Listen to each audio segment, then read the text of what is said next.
설날 아침 멱살 잡힌 여자의 얼굴이 창백하게 질려 있었습니다.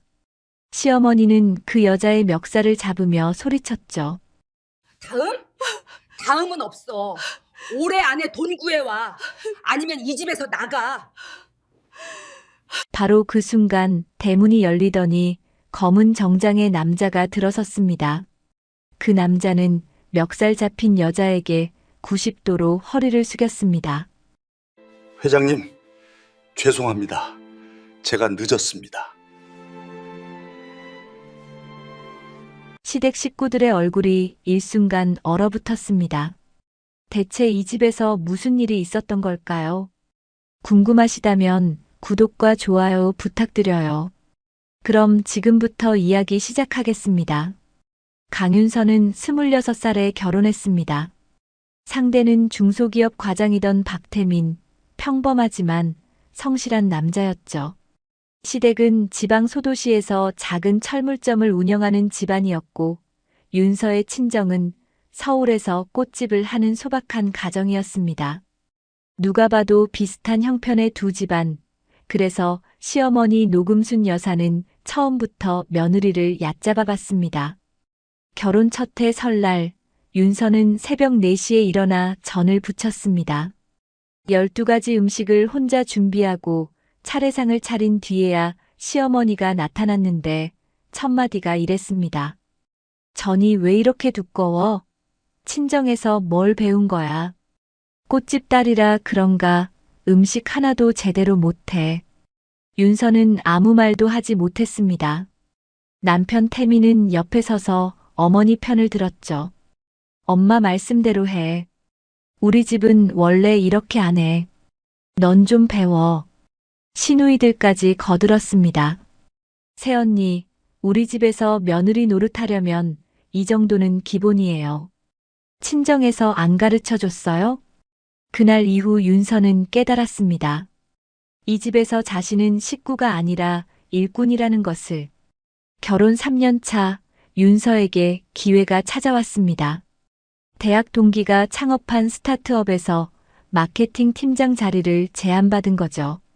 화장품 유통 플랫폼이었는데 윤서의 감각과 능력을 높이 산 동기가 삼고초려 끝에 스카우트한 겁니다. 연봉은 남편보다 높았고 스톡 옵션까지 있었습니다. 윤서는 설레는 마음으로 시댁에 이 소식을 전했습니다. 하지만 시어머니의 반응은 차가웠죠. 며느리가 남편보다 돈을 많이 벌면 집안이 망해. 당장 그만둬. 시누이들도 거들었습니다. 언니가 돈 많이 벌면 오빠 체면이 뭐가 돼요? 남편 태민조차 어머니 편이었습니다. 우리 집안에서는 여자가 바깥일 하는 거 안 좋게 봐. 참아. 윤서는 결국 그 제안을 거절했습니다. 3년 후 그 스타트업은 대기업에 인수되었고 윤서 대신 들어간 마케팅 팀장은 강남에 아파트를 샀습니다. 스톡 옵션 덕분이었죠. 윤서는 그 소식을 뉴스로 접하며 눈물을 삼켰습니다. 하지만 시댁 식구들은 아무도 몰랐습니다. 며느리가 무엇을 포기했는지. 결혼 5년 차 윤서의 친정아버지가 쓰러졌습니다. 뇌출혈이었고 수술비로 3천만 원이 필요했죠. 윤서는 남편에게 도움을 요청했습니다. 집안 비상금에서 빌려달라고 아버지가 괜찮아지면 갚겠다고 했습니다. 하지만 태민은 고개를 저었습니다. 우리 돈은 우리 부모님 드려야 해. 친정일은 친정에서 해결해. 그러더니 태민은 비웃듯이 덧붙였죠. 솔직히 말해서 넌 내가 벌어다주는 돈 없으면 어떻게 살 거야? 능력도 없으면서 친정 걱정할 처지가 아니잖아. 시어머니는 더 심했습니다. 그러게 왜 꽃집 같은 거에서 돈도 못 모아놨어? 자업자득이지. 우리 태민이 고생하는 것도 다 니네 집안 때문이야. 윤서는 결국 친구들에게 돈을 빌려 아버지 수술비를 마련했습니다. 아버지는 목숨을 건졌지만 후유증으로 반신마비가 왔죠. 친정 어머니는 꽃집을 접고 혼자서 아버지를 돌보게 되었습니다. 윤서는 남편 몰래 아르바이트를 하며 번 돈을 친정에 보냈습니다. 시댁에는 비밀로 하면서 윤서는 거울 앞에 서서 자신에게 맹세했습니다. 언젠가 반드시 이 집구석을 화려하게 무너뜨리겠다고. 그날의 눈물과 굴욕을 천배 만배로 돌려주겠다고. 결혼 7년 차 운명이 바뀌기 시작했습니다. 윤서의 대학 은사가 연락을 해온 거죠. 퇴직 후 화장품 연구소를 차렸는데 마케팅을 도와줄 수 있겠냐는 제안이었습니다. 이번에는 거절하지 않았습니다. 시댁에는 친구 가게 좀 도와주는 것이라고만 말했죠. 교수님이 개발한 천연 화장품은 품질이 뛰어났고 윤서의 마케팅 전략이 더해지자 온라인에서 입소문이 퍼지기 시작했습니다. 회사는 빠르게 성장했고 교수님은 연구에만 집중하고 싶어 했습니다. 경영은 윤서에게 맡기겠다고 했죠. 윤서는 대표이사가 되었고 지분 51%를 가진 최대 주주가 됐습니다. 회사 이름은 윤화장품. 교수님이 윤서의 이름에서 따서 지어줬습니다. 하지만 윤서는 철저했습니다. 대외적으로는 강서윤이라는 가명을 쓰고 공식 행사에는 전문 경영인을 내세웠죠. 언론 인터뷰는 모두 거절했고 회사 홈페이지에도 얼굴 대신 실루엣만 올렸습니다. 업계에서는 얼굴 없는 회장으로 유명했지만 아무도 그 정체를 몰랐습니다. 그렇게 돈을 벌기 시작했지만 명절만 되면 윤서는 여전히 새벽 4시에 일어나 전을 부쳤습니다. 회장이 아니라 며느리였으니까요. 시댁에 갈 때면 더 철저해졌습니다. 10년 된 경차를 끌고 갔고 일부러 보풀 일어난 니트에 해진 양말을 신었습니다. 명품 옷과 가방은 회사 옷장에 따로 보관해뒀고 시댁 앞에서는 백화점 세일 코너에서 산 가방을 들었죠. 강남 아파트를 놓쳤던 그날 이후로 윤서는 완전히 달라졌습니다. 그때의 뼈아픈 후회가 지금의 독한 윤서를 만들었죠. 이 사람들에게 성공을 보여주면 시기와 질투만 돌아올 거라는 걸 그녀는 뼛속 깊이 알고 있었습니다. 그러니 철저하게 숨기고 완벽하게 준비해서 가장 치명적인 순간에 모든 것을 드러내기로 한 겁니다. 결혼 10년 차 윤화장품은 대한민국 화장품 업계에서 손꼽히는 기업이 되었습니다. 코스닥 상장을 준비 중이었고 해외 수출까지 시작한 중견기업이 된 거죠. 재계에서도 얼굴 없는 회장의 정체를 궁금해할 정도였습니다. 윤서는 그 회사의 대표이사 회장이었고 서울 한복판에 빌딩 하나쯤은 살 수 있는 사람이 되어 있었습니다. 하지만 가장 가까운 가족인 남편조차 몰랐습니다. 윤서는 여전히 친구 가게 도와주는 사람이었고 시댁에서는 돈 한 푼 못 버는 무능한 며느리였습니다. 그런 윤서에게 올해 설날이 다가오고 있었습니다. 시어머니 노금순 여사는 벌써부터 전화를 해왔죠.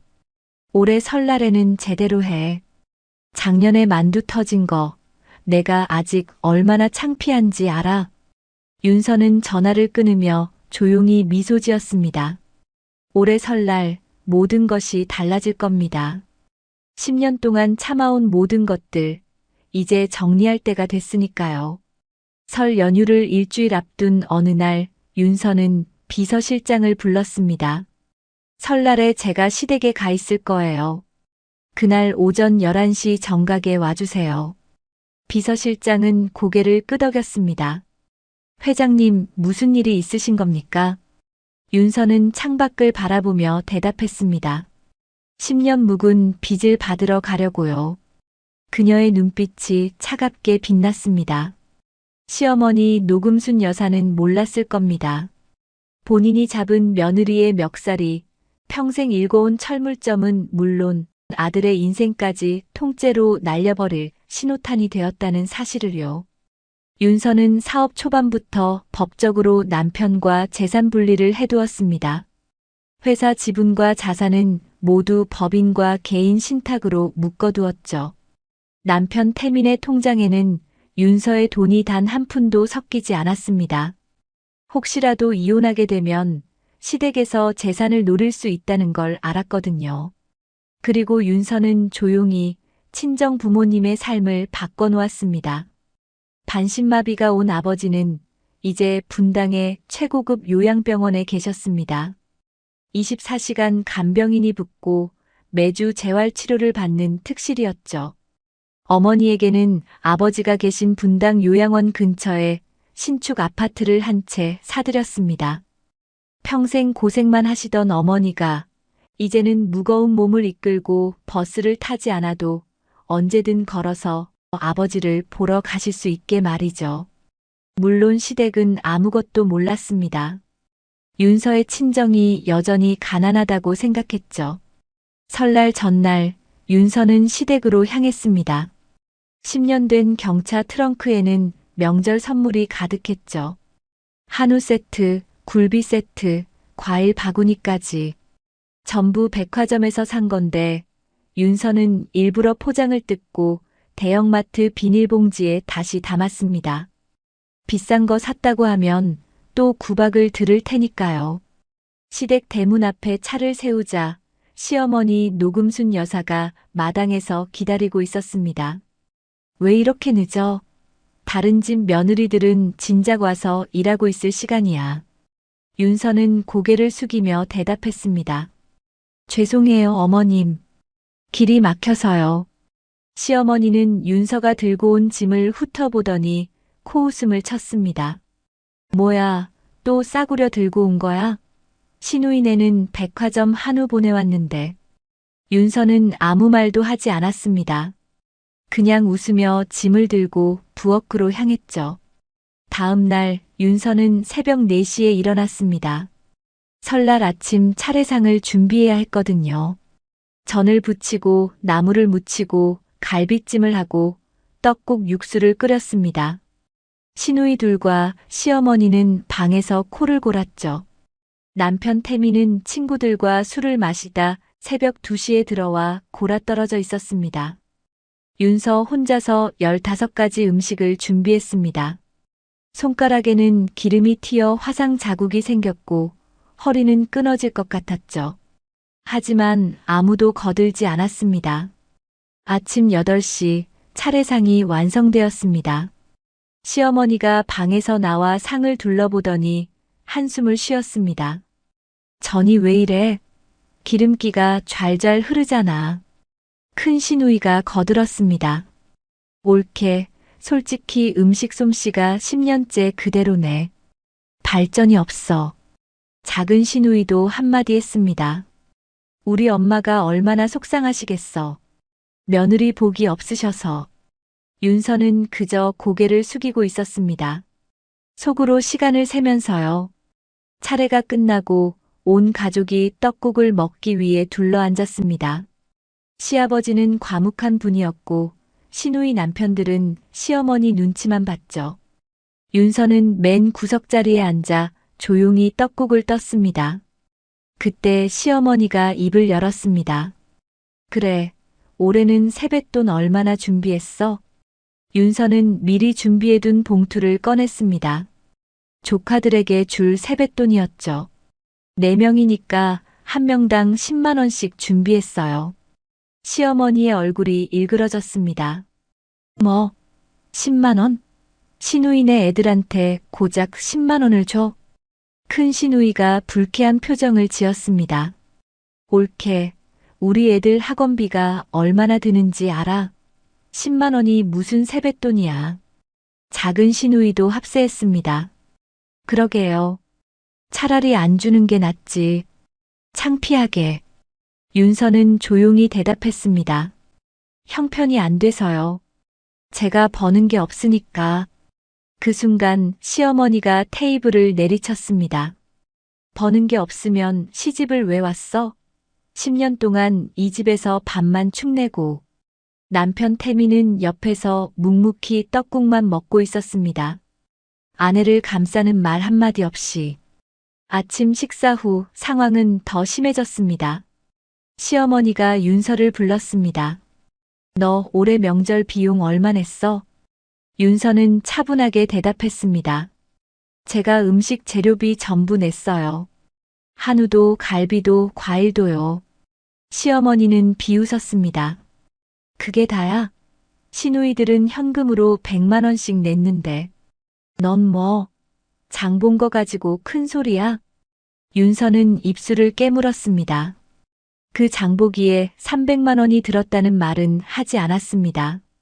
어차피 믿지 않을 테니까요. 죄송해요. 다음에는 더 준비할게요. 시어머니가 윤서의 멱살을 잡았습니다.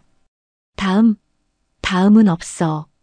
올해 안에 돈 구해와. 아니면 이 집에서 나가. 바로 그때 현관문이 열리는 소리가 들렸습니다. 윤서는 시계를 봤습니다. 오전 11시 정각. 그녀의 입가에 희미한 미소가 번졌습니다. 드디어 시작이군요. 현관문이 열리는 소리에 모두의 시선이 돌아갔습니다. 검은 정장을 빳빳하게 차려입은 중년 남자가 들어서고 있었죠. 머리는 단정하게 빗어 넘겼고 손에는 고급스러운 서류 가방을 들고 있었습니다. 누가 봐도 평범한 사람이 아니었습니다. 시어머니 노금순 여사는 윤서의 멱살을 잡은 채 고개를 돌렸습니다. 뭐야, 누구세요? 왜 남의 집에 들어와? 그 순간 비서실장의 눈이 커졌습니다. 멱살을 잡힌 채 벽에 몰린 윤서. 아니, 평소에는 강 회장님이라 부르며 모시던 그 사람이 촌스러운 옷을 입고 구석에서 수모를 당하고 있었습니다. 비서실장의 얼굴이 순식간에 창백해졌습니다. 3년을 모셔온 회장님. 재계에서 손꼽히는 기업의 수장. 그런 분이 이런 취급을 받고 있다니. 비서실장의 목소리가 파르르 떨렸습니다. 지금 우리 회장님께 무슨 짓입니까? 거실이 순간 얼어붙었습니다. 시어머니의 손이 멈췄고 시누이들의 입이 벌어졌죠. 남편 태미는 멍하니 굳어 있었습니다. 시어머니가 어이없다는 듯 웃었습니다. 회장님, 이 사람이 뭔 소리야, 미친 사람 아니야. 비서실장은 대답 대신 윤서에게 다가갔습니다. 그리고 90도로 허리를 숙이며 말했죠. 회장님, 늦어서 죄송합니다. 바로 모시겠습니다. 시누이들이 웃음을 터뜨렸습니다. 뭐야, 이거 몰래카메라야? 올케가 무슨 회장이래. 작은 시누이가 핸드폰을 꺼내 들었습니다. 잠깐, 이거 찍어야겠다. 완전 웃기네.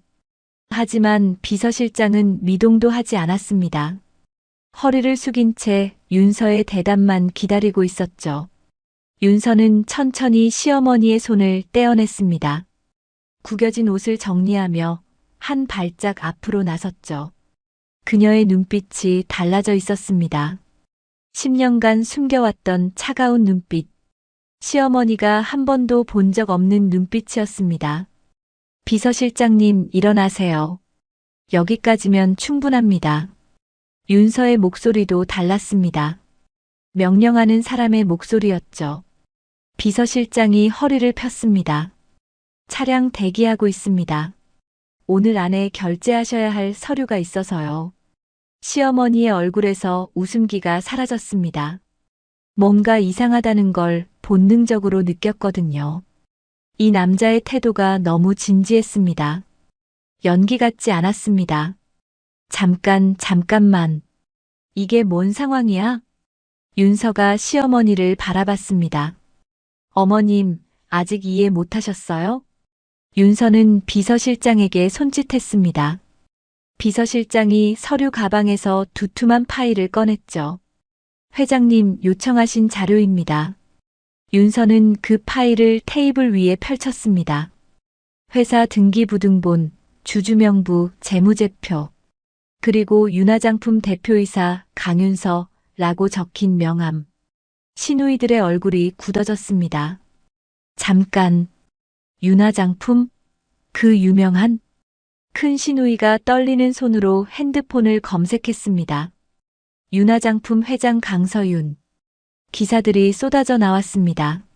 얼굴 없는 회장, 윤화장품을 코스닥 상장 앞둔 중견기업으로 화장품 업계의 신화 강서윤 회장의 경영 철학, 해외 수출 급증, 윤화장품 K-뷰티 선두주자로 큰 신우이의 손이 떨렸습니다. 강서윤, 강윤서, 이름을 바꿔서 윤서가 고개를 끄덕였습니다. 맞아요, 저예요. 거실에 정적이 흘렀습니다. 시어머니는 믿을 수 없다는 표정으로 며느리를 바라봤습니다. 10년 동안 구박하고 무시하고 멱살까지 잡았던 그 며느리가 재계에서 주목받는 기업의 회장이라니. 거짓말, 거짓말이야. 이게 말이 돼? 윤서는 담담하게 대답했습니다. 어머님이 제가 무능하다고 하셨잖아요. 돈 한 푼 못 번다고 밥만 축낸다고요. 시어머니의 입술이 파르르 떨렸습니다.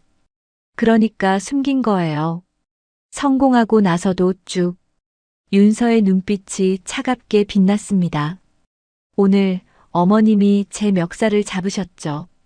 나가라고 하셨고요. 시어머니가 한 발짝 뒤로 물러섰습니다. 그래서 나가려고요. 근데 그냥은 안 나갑니다. 남편 태민이 벌떡 일어섰습니다. 윤서야, 이게 무슨... 왜 나한테 말을 안 했어? 윤서가 남편을 바라봤습니다. 10년을 함께한 남자. 하지만 단 한 번도 자신의 편이 되어주지 않았던 남자. 당신이 뭐라고 했는지 기억나? 넌 내가 벌어다주는 돈 없으면 어떻게 살 거야? 능력도 없으면서라고 했잖아. 태민의 얼굴이 하얗게 질렸습니다. 그때는 친정아버지 수술비 3천만 원 빌려달라고 했을 때 당신 뭐라고 했어? 친정일은 친정에서 해결해라고 했잖아. 윤서의 목소리가 점점 차가워졌습니다. 그래서 내가 해결했어. 내 힘으로. 아버지는 지금 분당 최고급 요양원에 계셔. 어머니는 그 근처 신축 아파트에 사시고. 태민이 휘청거렸습니다. 10년 동안 당신은 내 편이 된 적이 단 한 번도 없었어. 윤서가 손가락으로 테이블 위에 서류를 가리켰습니다. 그리고 이건 이혼 서류야. 여러분, 여기까지 들으시느라 정말 수고 많으셨어요. 윤서가 10년 동안 얼마나 참고 살았는지, 그리고 그 속에서 얼마나 단단해졌는지 느껴지시죠? 이제 드디어 정리를 시작하려고 합니다. 여러분이라면 10년을 참고 산 며느리에게 뭐라고 말씀해주고 싶으신가요? 그럼 다음 이야기도 계속 들어봐 주세요. 이혼 서류. 그 단어가 거실에 떨어지자 모두가 숨을 멈췄습니다. 태민의 얼굴이 백지장처럼 하얗게 변했죠. 이혼? 윤서야, 잠깐만. 우리 얘기 좀 하자. 태민이 윤서에게 다가가려 했습니다. 하지만 비서실장이 한 발짝 앞을 막아섰죠. 회장님께 허락 없이 접근하지 마십시오. 태민이 멈칫했습니다. 평생 아내라고 생각했던 사람 앞에 경호원처럼 서 있는 남자. 이게 현실인지 꿈인지 분간이 안 됐습니다. 시어머니 노금순 여사가 정신을 차렸습니다. 상황 파악이 빠른 사람이었죠. 며느리가 정말 대기업 회장이라면 지금 자신이 얼마나 큰 실수를 했는지 깨달은 겁니다. 윤서야. 아니, 아가. 시어머니의 목소리가 갑자기 부드러워졌습니다. 내가 좀 심했어. 그건 인정해. 근데 다 가족이니까 그런 거 아니겠어? 시어머니가 며느리한테 좀 그럴 수도 있는 거지. 윤서는 아무 말 없이 시어머니를 바라봤습니다. 시어머니가 계속 말했습니다. 우리가 몰라서 그랬지. 알았으면 그랬겠어? 이제 알았으니까 앞으로는 내가 잘할게. 윤서가 조용히 웃었습니다. 하지만 그 웃음에는 온기가 없었죠. 어머님, 제가 회장인 걸 알았으면 잘해주셨을 거라고요? 시어머니가 고개를 끄덕였습니다. 그럼 당연하지. 내가 왜 우리 며느리를. 그게 바로 문제예요. 윤서가 시어머니의 말을 잘랐습니다. 저한테 돈이 없을 땐 멱살을 잡고 돈이 있다는 걸 알면 갑자기 잘해주겠다고요. 그게 가족이에요? 시어머니의 얼굴이 굳어졌습니다. 10년 동안 저는 이 집에서 사람 취급을 못 받았어요. 새벽에 일어나서 음식하고 욕먹고 세뱃돈 적다고 구박받고 친정아버지 수술비도 못 빌리고 윤서의 목소리는 여전히 차분했습니다. 그런데 제가 부자라는 걸 알았으니까 잘해주시겠다고요? 그게 진심이세요? 시누이들도 분위기를 파악했습니다. 큰 시누이가 먼저 나섰죠. 옳게, 우리가 좀 심했어. 그건 인정해. 근데 우리도 사정이 있었던 거야. 애들 키우느라 스트레스 받고. 작은 시누이도 거들었습니다. 맞아, 옳게. 우리 사이에 이러지 말자. 아까 그 말들 진심 아니었어. 윤서는 시누이들을 천천히 바라봤습니다. 진심 아니었다고요?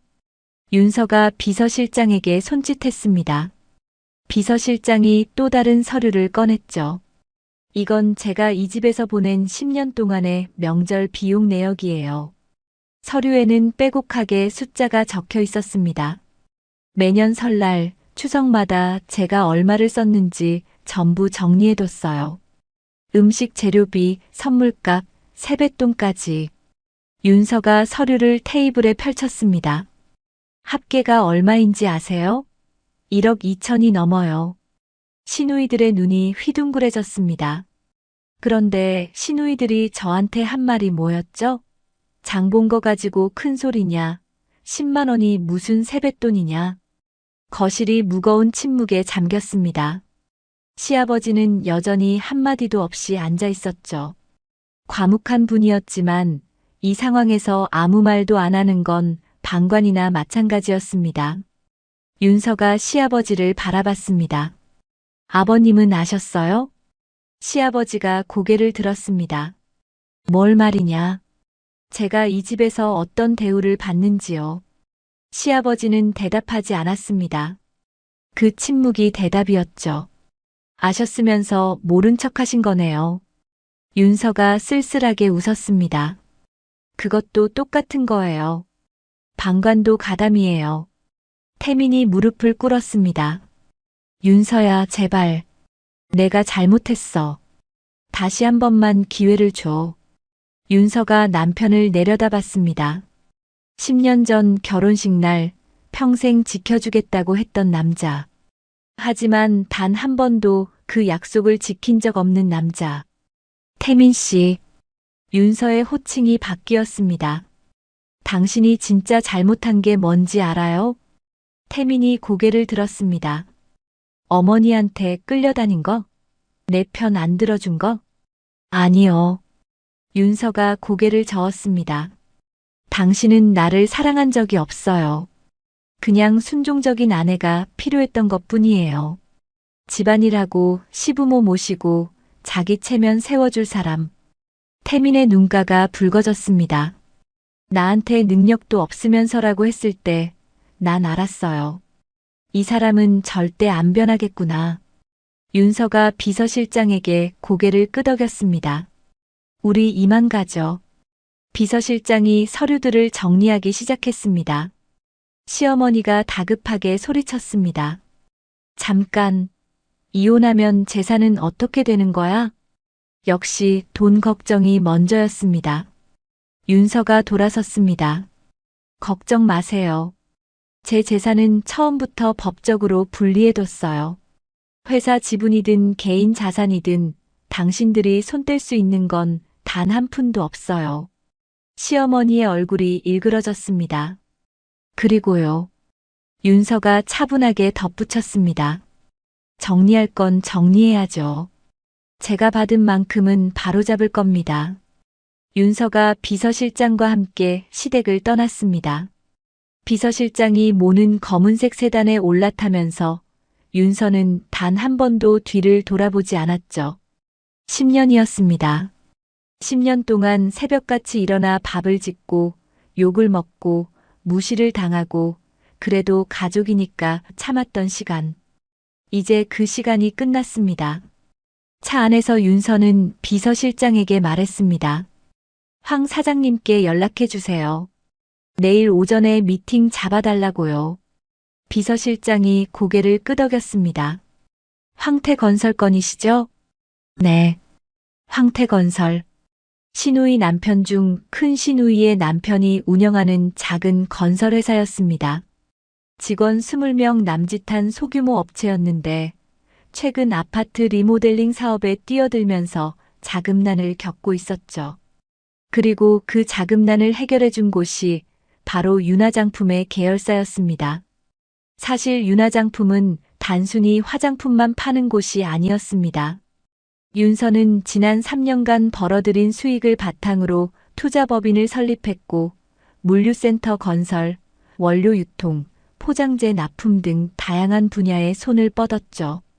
그 과정에서 시댁 식구들의 사업체들이 하나둘 윤서의 영향력 아래 들어오게 된 겁니다. 우연이 아니었습니다. 이 날만을 위해 치밀하게 준비해 온 거죠. 큰 시누이 남편은 몰랐습니다. 자기 회사에 투자해 준 곳의 실제 오너가 누구인지. 다음 날 아침 윤서는 본사 회장실에 앉아 있었습니다. 창밖으로 서울 도심이 한눈에 내려다 보였죠. 비서실장이 문을 열고 들어왔습니다. 회장님, 황태건설 대표가 도착했습니다. 들어오시라고 해요. 잠시 후 큰 시누이의 남편 황정수가 들어왔습니다. 양복을 빳빳하게 차려입고 왔지만 얼굴에는 긴장이 가득했죠. 투자사 회장이 직접 만나자고 했으니까요. 안녕하십니까, 회장님. 황태건설 대표 황정수입니다. 황정수가 90도로 인사했습니다. 그리고 고개를 들어 회장의 얼굴을 본 순간 그의 표정이 얼어붙었습니다. 윤서가 조용히 웃었습니다. 안녕하세요, 서방님. 황정수의 다리가 풀렸습니다. 처남댁? 이게 어떻게? 앉으세요. 서서 얘기하기엔 좀 길어질 것 같아서요. 황정수가 소파에 털썩 주저앉았습니다. 손이 떨리고 있었죠. 서방님, 황태건설에 투자한 게 저희 회사인 거 아셨어요? 황정수가 고개를 저었습니다. 몰랐습니다. 그렇죠. 모르셨을 거예요. 저희 물류센터 증축 공사 맡기면서 투자한 거거든요. 윤서가 테이블 위에 서류를 펼쳤습니다. 투자 계약서였습니다. 여기 보시면요. 투자금 상환 조건이 있어요. 사업 실적이 목표에 미달하면 즉시 상환을 요구할 수 있다고 되어 있죠. 황정수의 얼굴이 창백해졌습니다. 지금 황태건설 실적, 목표 대비 60%도 안 되더라고요. 황정수가 무릎을 꿇으려 했습니다. 처남댁, 아니 회장님. 제발 한 번만 봐주십시오. 제가 잘못했습니다. 윤서가 손을 들어 그를 멈췄습니다. 서방님, 무릎 꿇지 않으셔도 돼요. 저는 서방님한테 특별히 원한은 없어요. 황정수가 고개를 들었습니다. 다만요. 윤서의 눈빛이 차분하게 가라앉았습니다. 어제 제가 시댁에서 멱살 잡히고 있을 때 서방님은 뭐 하고 계셨어요? 황정수가 입을 다물었습니다. 거실에서 눈치만 보고 계셨잖아요. 10년 동안 한 번도 나서신 적 없으셨고요. 윤서가 서류를 정리했습니다. 방관도 가담이에요. 어제 아버님께도 말씀드렸지만요. 황정수의 눈에 눈물이 맺혔습니다. 회장님, 제가 어떻게 하면 되겠습니까? 뭐든 하겠습니다. 윤서가 잠시 생각했습니다. 서방님, 저는 사업은 사업대로 정리할 거예요. 황정수가 고개를 들었습니다. 투자금 상환 조건 그대로 적용하겠습니다. 3개월 안에 실적 개선 계획서 제출해 주세요. 타당하면 유예 검토해 드릴게요. 윤서가 서류를 덮었습니다. 개인적인 건 서방님이 판단하실 일이에요. 저는 거기까지 터치할 생각 없어요. 황정수가 멍하니 윤서를 바라봤습니다. 다만 한 가지는 말씀드릴게요. 윤서가 창밖을 바라봤습니다.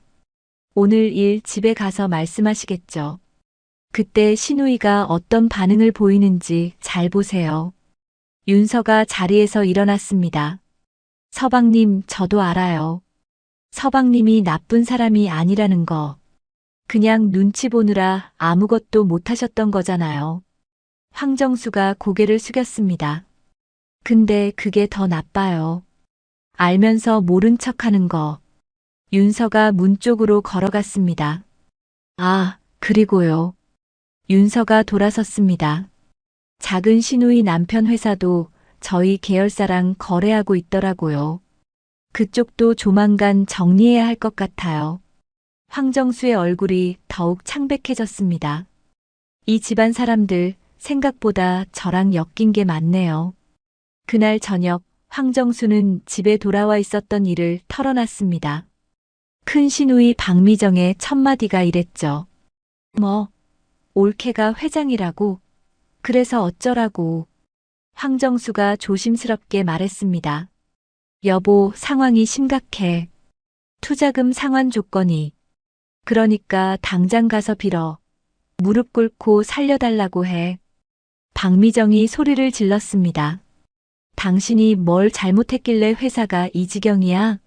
당신이 올케한테 잘 보였어야지. 황정수의 표정이 굳어졌습니다. 나한테 잘못이 있다고? 당연하지. 평소에 올케한테 잘해뒀으면 이런 일이 있겠어? 그 순간 황정수는 깨달았습니다. 10년 동안 자기 아내가 처남댁에게 뭘 했는지 이 사람은 전혀 반성하지 않고 있다는 걸. 시어머니 노금순 여사도 난리였습니다. 정수야, 내가 어떻게든 해봐. 우리 가족 아니야? 황정수가 조용히 대답했습니다. 어머님, 처남댁이 왜 이러는지 아세요? 어제 어머님이 멱살을 잡으셨잖아요. 시어머니의 얼굴이 붉어졌습니다. 그건 내가 몰라서 그런 거지. 몰라서요? 10년 동안 구박하신 건요? 황정수가 처음으로 목소리를 높였습니다. 저도 봤어요. 매년 명절마다 처남댁이 어떤 취급을 받는지. 근데 저도 눈치만 봤죠. 황정수가 아내를 바라봤습니다. 당신도 똑같았어. 아니, 더 심했지. 큰 시누이 박미정의 얼굴이 일그러졌습니다. 지금 나한테 뭐라는 거야? 황정수가 천천히 고개를 저었습니다. 나 생각 좀 해볼게. 그리고 방으로 들어가 문을 닫았습니다. 혼자 남은 방 안에서 황정수는 중얼거렸습니다. 우리가 사람을 사람으로 안 본버리구나. 설날이 지나고 일주일 후 시댁 철물점에 이상한 일이 벌어지기 시작했습니다. 단골 거래처들이 하나둘 연락을 끊기 시작한 거죠. 30년을 거래하던 건설자재 도매상이 먼저 전화를 해왔습니다. 사장님, 죄송한데요. 앞으로 거래 좀 어려울 것 같습니다. 시아버지 박종필 씨가 당황해서 물었습니다. 아니, 갑자기 왜 그래요? 우리 30년을 거래했잖아. 그게 저희도 어쩔 수 없는 사정이 있어서요. 양해 부탁드립니다. 그 다음 날엔 인테리어 업체에서 연락이 왔습니다. 그 다음엔 전기설비 업체, 그 다음엔 배관 자재 업체까지. 일주일 만에 주요 거래처 절반이 빠져나갔습니다. 시아버지는 이해할 수가 없었습니다. 대체 왜 이러는 거야? 우리가 뭘 잘못했다고. 하지만 이유는 간단했습니다. 윤화장품의 계열사들이 같은 거래처를 쓰고 있었거든요. 윤서가 직접 나선 건 아니었습니다. 그저 비서실장에게 한마디 했을 뿐이죠. 우리 계열사 거래처 중에 박신의 철물점이랑 겹치는 데가 있으면 정리해 주세요. 그 한마디에 거래처들은 선택을 해야 했습니다. 연 매출 수천억 대기업과 거래할 것인가, 동네 철물점과 거래할 것인가. 답은 정해져 있었죠. 더 큰 문제는 상인회였습니다. 박종필 씨는 지역 상인회에서 40년 넘게 활동해온 원로였습니다. 목소리도 컸고 존경받는 위치였죠. 그런데 설날 이후로 분위기가 달라졌습니다. 야, 박 사장네 며느리가 윤화장품 회장이래. 그 유명한 얼굴 없는 회장? 근데 시어머니가 그 며느리 멱살을 잡았다더라. 뭐, 미쳤나? 회장 멱살을? 소문은 순식간에 퍼졌습니다. 상인회 모임에 나가면 사람들이 수군거렸죠. 대놓고 말하진 않았지만 눈빛이 달랐습니다. 저 집이 며느리를 어떻게 굴렸길래 저 지경이 됐을까? 그 시선이 칼보다 날카로웠습니다. 한 달이 지나자 철물점 매출은 반 토막이 났습니다. 시아버지는 하루 종일 빈 가게를 지키며 한숨만 쉬었죠. 어느 날 저녁 철물점 셔터를 내리던 박종필 씨가 중얼거렸습니다. 내가 다 잘못 키웠구나. 평생 묵묵히 일만 했던 사람이 처음으로 내뱉은 후회였습니다. 시어머니 노금순 여사는 더 이상 동네 경로당에 나가지 못했습니다. 한 번은 용기를 내서 경로당 앞까지 갔지만 안에서 들려오는 수군거림에 발걸음을 돌렸습니다. 금순이 왔나 봐. 쉬, 모른 척해. 노금순 여사는 경로당 문 앞에서 고개를 숙인 채 한참을 서 있다가 결국 들어가지 못하고 돌아섰습니다. 평생 목에 힘주고 살았던 사람이 처음으로 느낀 수치심이었죠. 슈퍼에 가도 약국에 가도 사람들의 시선이 따라왔습니다. 저 여자가 그 시어머니래. 노금순 여사는 집 밖으로 나가는 게 두려워졌습니다. 어느 날 저녁 시어머니가 아들 태민을 불렀습니다. 태민아, 내가 윤서한테 한번 가봐라. 태민이 고개를 저었습니다. 엄마, 윤서가 이혼 서류 보냈어. 이미 변호사까지 선임했대. 그래도 한번 만나서 얘기해봐. 내가 무릎 꿇고 빌어. 태민이 쓴웃음을 지었습니다. 엄마, 나도 생각해봤어. 10년 동안 내가 윤서한테 뭘 했는지. 시어머니가 눈을 크게 떴습니다. 난 한 번도 윤서 편을 안 들었어. 엄마가 욕해도 누나들이 구박해도 그냥 봤어. 태민의 눈가가 붉어졌습니다. 윤서가 친정아버지 수술비 빌려달라고 했을 때 내가 뭐라고 했는지 알아? 능력도 없으면서라고 했어. 내가. 시어머니가 입을 열었습니다. 그건 그때는 몰랐으니까. 몰랐으니까요? 태민이 처음으로 어머니에게 목소리를 높였습니다. 엄마는 윤서가 회장인 걸 알았으면 잘해줬을 거잖아. 그게 더 나쁜 거야. 시어머니의 입술이 떨렸습니다. 사람이니까 잘해줘야지 돈이 있으니까 잘해주는 게 아니잖아. 태민이 자리에서 일어났습니다.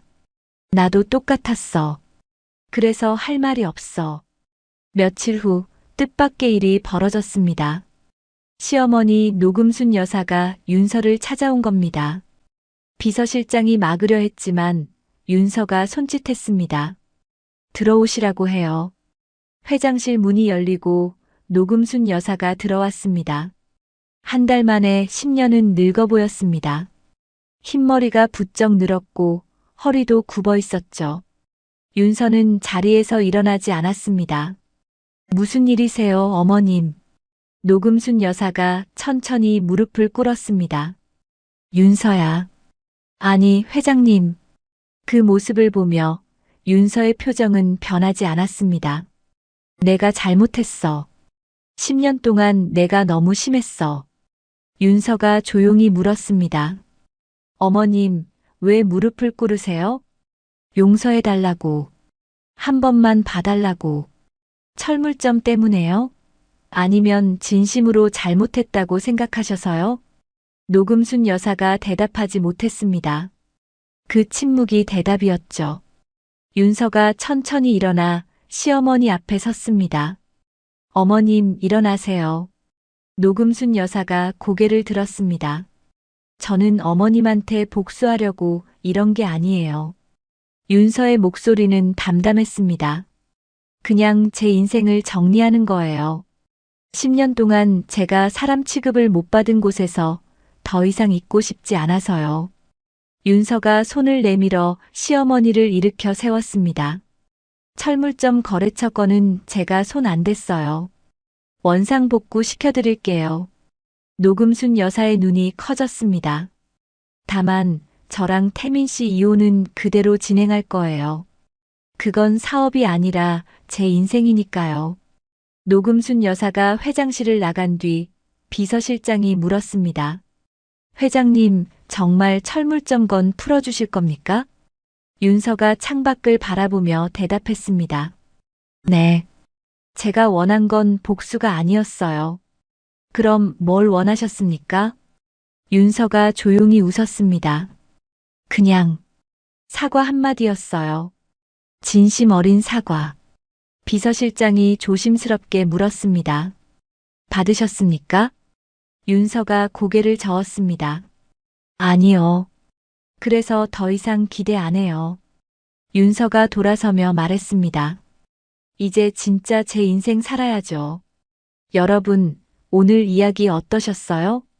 10년 동안 참고 또 참았던 윤서가 마침내 자기 인생을 되찾는 이야기였습니다. 시어머니 노금순 여사는 마지막에 무릎까지 꿇었지만 윤서가 원했던 건 그게 아니었죠. 그냥 사람으로서 존중받고 싶었던 거예요. 돈이 있으니까 잘해주는 게 아니라 사람이니까 잘해줘야지. 태민이 마지막에 했던 이 말이 오래 남습니다. 가족이라는 이름으로, 며느리라는 이름으로 얼마나 많은 것들을 참고 살아가는 분들이 계실까요? 오늘 이야기가 그분들께 작은 위로가 되었으면 좋겠습니다. 참는 게 답이 아닐 때도 있어요. 내 인생을 지키는 것, 그게 가장 중요한 거니까요. 여러분도 오늘 하루 자신을 아끼고 사랑하는 시간 보내셨으면 좋겠습니다. 이 이야기가 마음에 드셨다면 구독과 좋아요 부탁드려요. 감사합니다.